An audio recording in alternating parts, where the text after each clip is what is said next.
Existe muita gente que trabalha com uma palavra que eu amo dizer, que é medo. Qual a importância do medo na nossa vida? O medo é essencial. Se você não tiver medo, você está perdido, né? O medo já se mostrou, assim, pesquisas científicas indicaram que tem uma certa relação obtusa entre fobia e inteligência. Pessoas que têm muito medo são mais inteligentes. Qual que é a teoria por trás, né?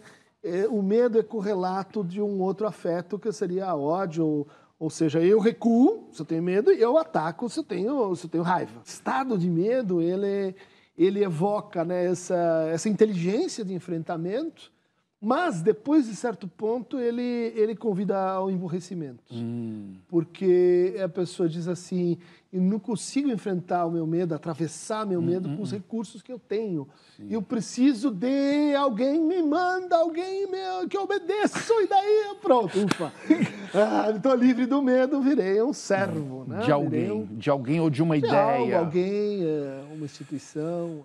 Você falou de ciência. Eu quero mostrar um livro que eu achei de uma delicadeza, né, para responder a alguém que disse que psicanálise é uma pseudociência. E aí você foi lá e escreveu: ciência pouca é bobagem. E eu estou falando de uma polêmica conhecida, né, que a Natália Pasternak, uma bióloga, e o seu marido, Carlos Orsi, um jornalista, disseram isso. Por que você respondeu com um livro essa provocação deles? Olha, Tassi, muita gente questiona a gente. Diz: vocês não deviam ter falado, porque isso aí são pessoas que pensam muito diferente, são positivistas, estão lá presos no laboratório. A gente acha que o momento ele demanda uma melhor percepção social do que é ciência. O momento demanda mais inclusão de exercício da razão, exercício crítico, debate, controvérsia, né? Que não seja treta, que não seja bela lacração. Treta de internet, Exatamente, ou seja, é uma lição em relação a... Vamos tornar a conversa mais longa? E conversa mais longa é livro, não é post, não é Twitter, é livro, depois é tese, artigo, essa é conversa da ciência. O que é ciência? A ciência é uma das mais notáveis formas de exercício da razão humana, mas não é a única.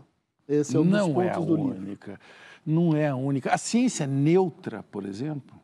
Então, esse é um dos maiores preconceitos ignorantes sobre como se faz ciência.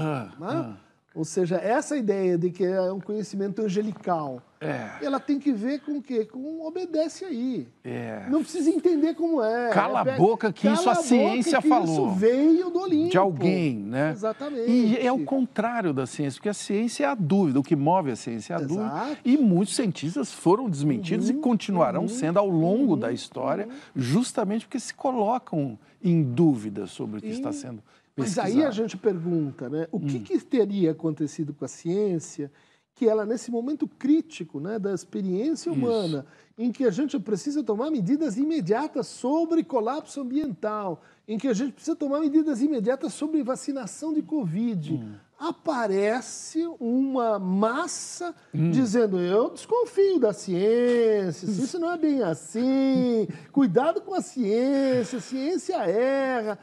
De onde vem isso? De onde? Em parte de falta, né, de formação científica, mas em parte pelo abuso da ciência. Pelo fato de que a ciência ela se mostrou arrogante.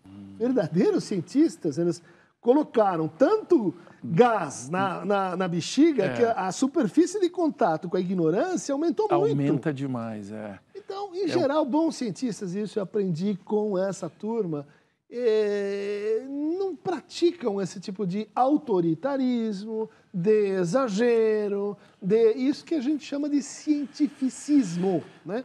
Que é transformar a ciência naquilo que ela está combatendo, né? Num credo que não presta razões, cheio de epígonos que moram num outro planeta. Que não precisa ser confrontada com divergência, né? É uma tragédia, porque esse é o espírito científico, né?